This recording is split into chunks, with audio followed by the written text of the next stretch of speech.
I stepped off the plane with the taste of victory still warm in my mouth. Dubai's conference had gone better than I dreamed. My award should have been waiting on the mantel. Instead, I found a framed certificate I'd never seen, my name replaced by Marjorie's, and Daniel standing behind her with that smile people wear before they bury you.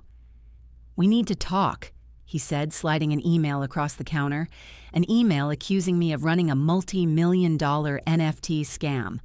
The wallet ID was mine. The transactions weren't.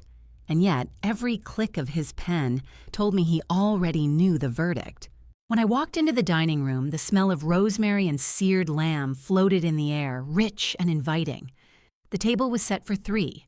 Crystal glasses, silver cutlery, linen napkins folded with military precision. Daniel looked up from pouring wine, his face warm but strangely measured, like he was rehearsing an expression he'd need later. Marjorie was already seated, posture impeccable, her pearl necklace catching the chandelier light. "It's good to have you home," she said, her tone sliding effortlessly between sincerity and something colder. I smiled, trying to match the warmth, my suitcase still at my feet. "I brought gifts," I began, but my eyes snagged on the mantel behind her. The spot where my Innovation Award had sat for months was empty. In its place, a framed certificate, Lifetime Family Contribution Award. Below, in ornate script, was her name. I set my carry-on down. "Where's my award?" I asked lightly. Daniel's eyes flicked to Marjorie, as if to let her answer. "I thought the mantel needed a more fitting centerpiece," she said. Her lips curved, but it didn't reach her eyes. I didn't argue. Instead, I slid into my chair. Daniel served the lamb. We'd barely started eating when Marjorie leaned forward. "Evelyn," she said, her voice sharpened, "what exactly is this crypto investment you've been making?" I blinked. "What investment?" Her fingers tapped a tablet. "The one tied to your wallet ID." She spun the screen toward me. It was a screenshot of a blockchain transaction history, millions moving in and out. The wallet address at the top was mine. I'd never seen those transactions in my life. "I don't know what this is," I said.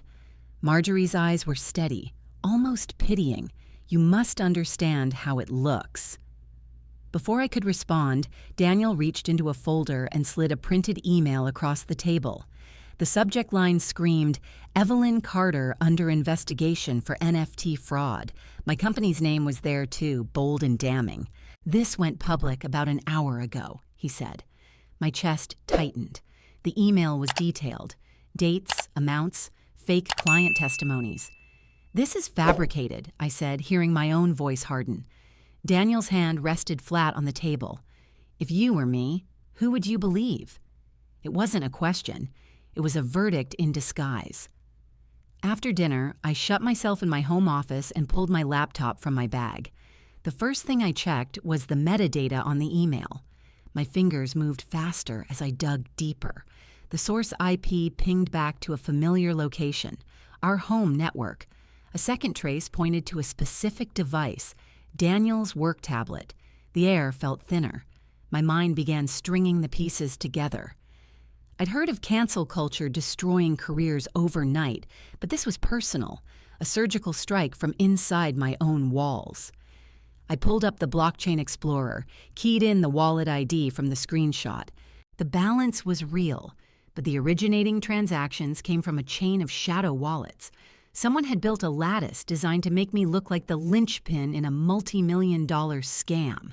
The amounts were too perfect, big enough to shock, small enough to seem plausible. On my desk, my phone lit up with a notification, a private message from a reporter I knew in passing. "Care to comment on the investigation before we run our story?" Attached was a press release. Headline: "Evelyn Carter under formal investigation for NFT Ponzi scheme. Scheduled to hit all major outlets at 9 a.m. tomorrow." I leaned back, my pulse loud in my ears. They weren't just tarnishing my reputation. They were moving fast to kill my standing before the IPO. If I lost my position now, I'd lose my equity, my leverage, everything I'd built over the last 7 years. I stood and walked quietly to the living room. Daniel was there, watching the news, a glass of wine in hand. Marjorie sat beside him, scrolling on her phone. Neither looked up when I entered. "I saw the press release," I said. Daniel muted the TV. "Then you know why we have to get ahead of this. You should step back from the company, for optics." "For optics," I repeated. Marjorie's smile was the same one she'd worn at dinner, patient and pleased. "Sometimes," she said, "protecting the family means making sacrifices." I looked at them both, memorizing the scene. If they thought this was the moment I'd break, they didn't know me at all. I went back to my office, closed the door, and opened a secure chat to an old contact in digital forensics. My message was simple. I need a trace run. Urgent. Will pay triple. By the time the reply came, "Send files," I already had them packaged. As the transfer bar filled, I glanced at the clock. Less than 12 hours until the story went live. I promised myself one thing. If they wanted a war, I'd give them one they'd never see coming. I woke before dawn, the press release still glowing in my mind like a warning flare. The city outside was silent, only the hum of the refrigerator breaking the air. I unlocked my phone and drafted a short post on my public profile. I take full responsibility for the trust placed in me, and I will address these concerns soon. No denial, no explanation, just enough ambiguity to make them believe I was already folding under the weight. Within minutes, comments poured in, some pity, some venom. I knew exactly what Daniel and Marjorie would think when they saw it, that their first strike had landed. That was the point. While the internet tore apart my carefully built name, I slid my laptop onto the desk and opened an encrypted client. My contact, Eli, a white hat hacker I'd met years ago on an investigative piece, was already online. I sent him the blockchain transactions, the wallet ID, and the email header from the leak. "Ghost job?" he typed. "Full trace. Burn the path after." As the data transferred, I scrolled through an old folder in my archives. Back before I became a marketing strategist, I'd been a journalist, one who knew how to follow paper trails and unearth rot in places people swore were clean. I hadn't needed those skills in years. Now they felt like an old weapon, sharp and ready. By mid-morning, Eli's first report came in. The crypto wallet was a shell, one of dozens feeding into an offshore account in the Cayman Islands. He traced the corporate registration, the nominee directors, the dummy addresses. At the end of the line, one name sat in bold, Marjorie Hale. I stared at it until the letters blurred. Not a proxy, not a middleman, her. She hadn't just orchestrated the smear, she was running the money. That night, while Daniel was on a late call, I combed through our shared home server. Behind a mislabeled tax folder, I found a PDF. A contract between Daniel and a private equity firm notorious for hostile takeovers. The terms were clear. If I stepped down or was removed before the IPO, the firm would acquire controlling interest at a discount, with a percentage of the windfall paid directly to Daniel. I sat back. The contract open on my screen, the room dim except for the blue glow. Every line was another nail in the coffin they were building for me. I needed leverage. I called someone I never thought I'd call, Maya Chen, a former rival from my first year in the industry. We'd fought for the same accounts, sabotaged each other's pitches, but she hated the same equity firm that had Daniel's signature. When she picked up, her voice was wary. "Evelyn, this is unexpected." "I have information you want," I said, "and I think you have something I need." We met in a quiet corner booth of a downtown wine bar, away from the financial district where both our names carried weight. I slid her a flash drive. "Proof of insider collusion between your least favorite investors and my husband." She scanned a few pages, her expression sharpening. "And you want?" "Media contacts, ones who won't bury a story when a buyout check arrives." She leaned back. "You realize if this goes public, the IPO tanks. Hundreds lose jobs. Your people included." Her words hit harder than I wanted to admit. This wasn't just my fight. It was collateral damage waiting to happen. I'd spent years building a culture at the company where people trusted me. How many of them would be out on the street if I pulled the trigger? Still, the truth was rotting under the surface, and rot only spreads. By the time I got home, the house was dark except for a thin sliver of light under Daniel's office door. I moved quietly down the hall to my own workspace. I needed one more piece before I made my move. It came 2 days later in an anonymous email from an address I didn't recognize. No subject line, just a single audio file. I hesitated before pressing play. Daniel's voice, low and controlled. "She won't see it coming. We push the leak, let the market doubt her, then she's gone before she can fight back." Marjorie's response was almost cheerful. "Burn her clean. We want no trace left for the IPO. By the time she realizes, the board will have signed her out." My pulse thudded in my ears. They weren't just dismantling my career. They were erasing me, methodically, surgically. And now I had their own voices admitting it. The recording had been a knife in the dark, cold, precise, and impossible to ignore. But it wasn't enough to just expose them. I needed to understand why. Late that night, I dug through corporate archives, some still accessible through backdoor credentials I'd never surrendered. Buried in a decade-old board meeting transcript, I found it. Marjorie Hale, once a board member, publicly removed by none other than Richard Carter, Daniel's father, for breaches of fiduciary duty. The vote had been unanimous. The transcript described her as a liability to the company's ethical image. She hadn't just lost her seat, she'd lost her reputation. It was no wonder she saw me as a perfect target. By destroying me, she could erase the Carter name's credibility and reclaim her own influence in one move. The fraud charges, the smear campaign. It wasn't just business. It was vengeance with compound interest. As I retraced my travel records for the past year, another pattern emerged. Every time I'd been sent abroad, Dubai, Singapore, Berlin, within 48 hours, there had been a new development in my supposed misconduct. Fabricated leaks, anonymous tips to journalists, even altered screenshots of internal chats. The story they'd built about me wasn't spontaneous. It had been in production for months, growing with every mile I put between myself and home. Then came the bigger picture. Through contacts Maya provided, I learned about a boutique PR firm with no website and no listed clients, a whisper network for corporate assassinations. They specialized in reputation realignment. The firm had been quietly paid through a shell company, which in turn was funded by the same equity group in Daniel's contract. I'd found the ghostwriters of my downfall. The confirmation came in the ugliest form. A manila envelope slid under my office door while I was on a call.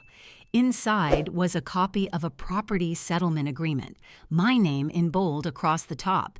Daniel's signature was already there, dated 2 weeks prior. All it needed was mine.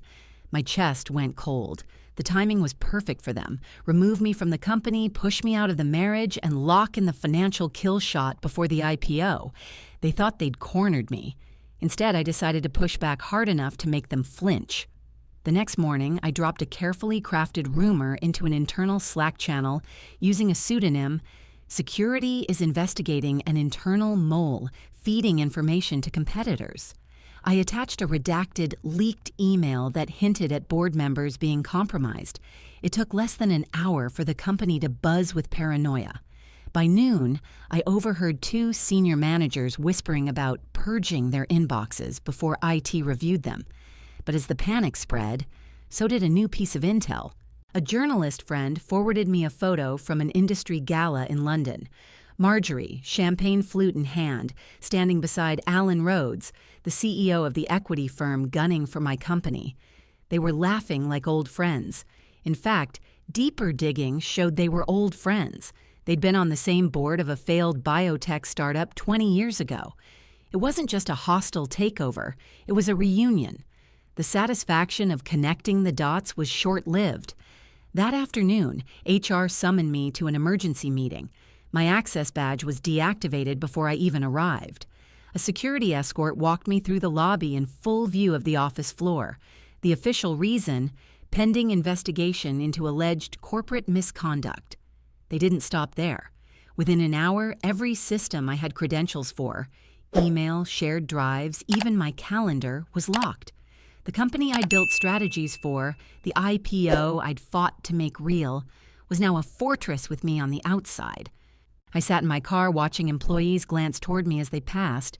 Some looked sympathetic, others wary. A few just avoided my eyes. That, more than the escort, hurt the most. The sun was setting when I got home. The house was quiet except for the faint sound of Daniel's laughter from the back patio. I ignored it. In my study, an unmarked package sat on the desk.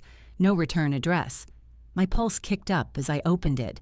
Inside was a slim black USB drive and a single line written on a folded sheet of paper. For when you're ready to burn it all down. I plugged it into an air-gapped laptop. File after file opened. Bank statements, transaction ledgers, wire confirmations. The amounts were staggering, moving through accounts in Liechtenstein, Panama, and Switzerland. It wasn't just about me.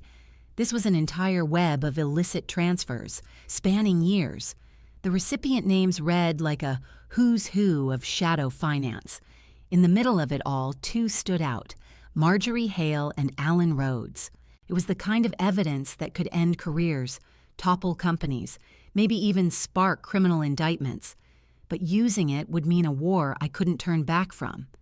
And I knew, sitting there in the dim glow of the monitor, that war was exactly what they had just declared.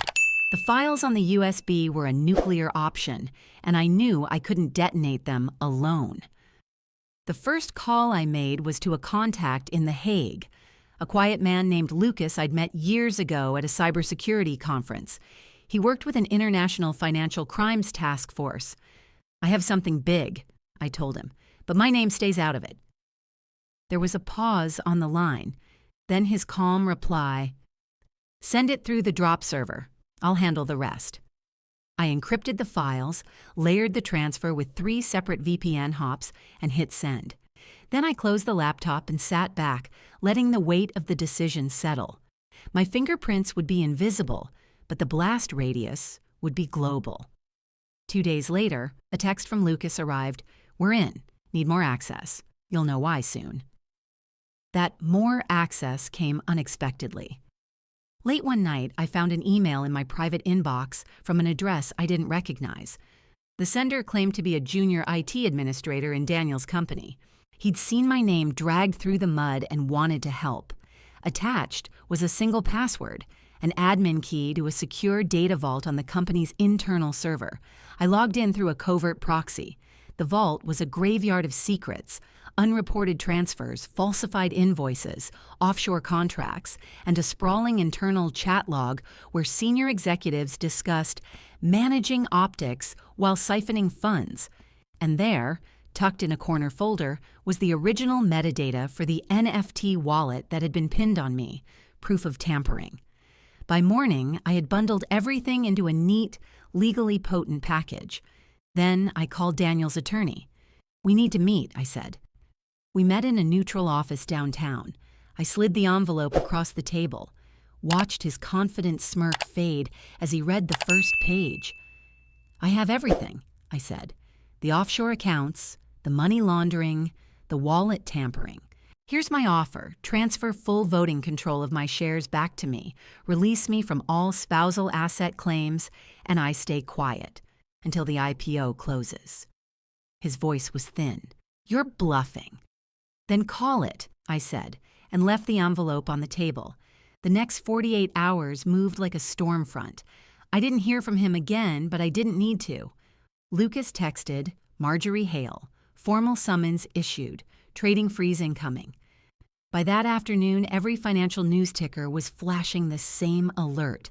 IPO postponed pending investigation into illicit overseas transfers. The first domino had fallen. Within hours, the story was everywhere. Business channels, political podcasts, trending hashtags, equity giant under fire for money laundering. Stock in Alan Rhodes' firm cratered, wiping millions off its valuation overnight. I watched clips of panel analysts dissecting the scandal, oblivious to the fact that the person who'd lit the fuse was sitting in a quiet apartment 2 neighborhoods away. But scandals don't stop at the surface. A leaked investigative report named Daniel as a silent stakeholder in one of the shell companies used for laundering. His photo appeared on evening news broadcasts beside Marjorie's, both framed by the word investigation in bold red. When the calls started, I ignored them. Every unanswered ring was a reminder that they'd underestimated me. The legal tides shifted quickly. By the end of the week, my attorneys had secured my voting rights, insulated my equity, and tied Daniel's remaining shares to pending litigation. On paper, I had won, but victory tasted metallic. The company's brand was now tethered to headlines about corruption and fraud. Even with my name cleared internally, the market saw only chaos.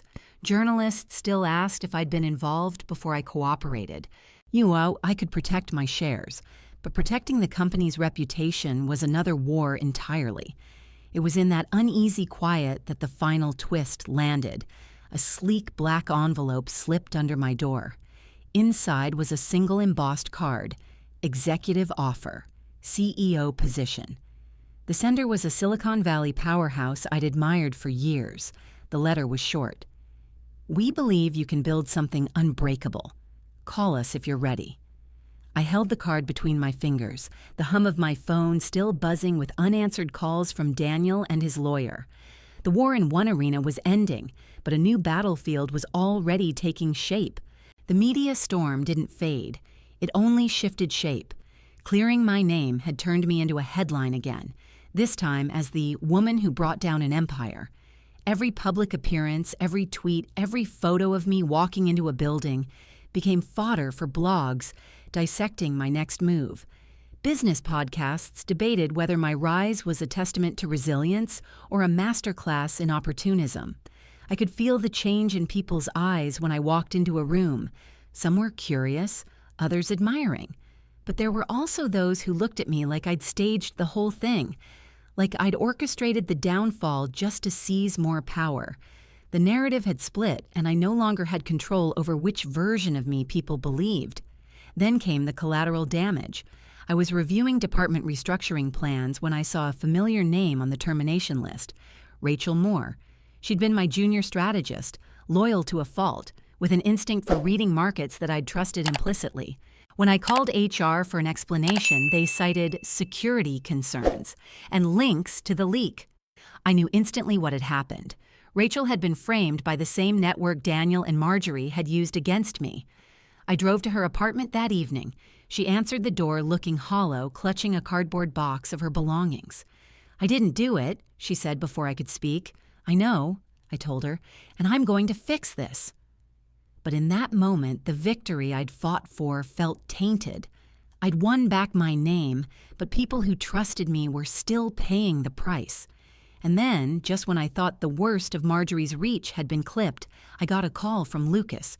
"She's walking," he said. "What do you mean, walking?" She exploited a jurisdictional loophole. The offshore accounts were in a territory with no extradition treaty. The investigation can't touch her, at least not yet. It was like a hand reaching up from the grave. Marjorie wasn't just alive in this game. She was still moving pieces. A week later, a new message arrived in my encrypted inbox. The sender's identity was masked, but the content was precise. "If you want her gone for good, meet me." The meeting place was a dim, quiet bar on the edge of the city. A man in his late 50s sat in the corner booth, posture straight, eyes sharp with the kind of calculation you don't learn in boardrooms. "I represent a network," he began, his voice low but steady. "The same one Marjorie works with. We've been watching you. We think you'd be more valuable with us than against us." My guard went up instantly. "I'm not interested in joining a criminal syndicate." He smiled faintly. "It's bigger than that. We move capital where governments fail. We decide which markets live and which collapse. You've already proven you can dismantle an empire. With us, you could build one." "Who sent you?" I asked. He leaned forward, the dim light catching the lines on his face. "You might not remember me. I'm Mark Vance." He paused, letting the name hang. "Your father." The words landed like a physical blow. I hadn't seen him since I was 14, when he'd vanished with nothing but a vague promise he'd make things better. For 2 decades, I'd assumed he was either dead or too cowardly to face what he'd left behind. Now he was here, offering me a seat at a table I wanted no part of. "Why now?" I asked. "Because you've proven you can survive the kind of war most people don't even see. Marjorie underestimated you. I won't." I pushed my glass away. "If you think I'm going to help you, you're out of your mind." His smile didn't falter. "I'm offering you the power to control what they tried to take from you. Walk away and they'll just come again, harder." Then he slid a slim envelope across the table. "Inside is a deal that will change the entire board. For you, for me, for everyone involved. But it's only good for 72 hours. I didn't touch it. But as I left the bar, I could feel its weight pulling at me from the table behind. I didn't open the envelope that night. I left it on my kitchen counter, its neat edges catching the early morning light like a dare. 3 days to decide, he'd said. But in truth, I'd already decided. The man who'd walked out on my mother and me was not going to walk me into a criminal empire. By noon, I was in my office with the blinds drawn, the door locked, and 3 laptops running. I opened the encrypted folder where I'd been collecting every scrap of evidence, not just on Marjorie and Daniel, but on the network that had funded them, shielded them, and used them to launder billions. It was bigger than my life, bigger than my company, and it was rotting everything it touched. I packaged it all. Contracts, bank statements, shell company charts, even audio files of private conversations, and routed it through multiple secure drops.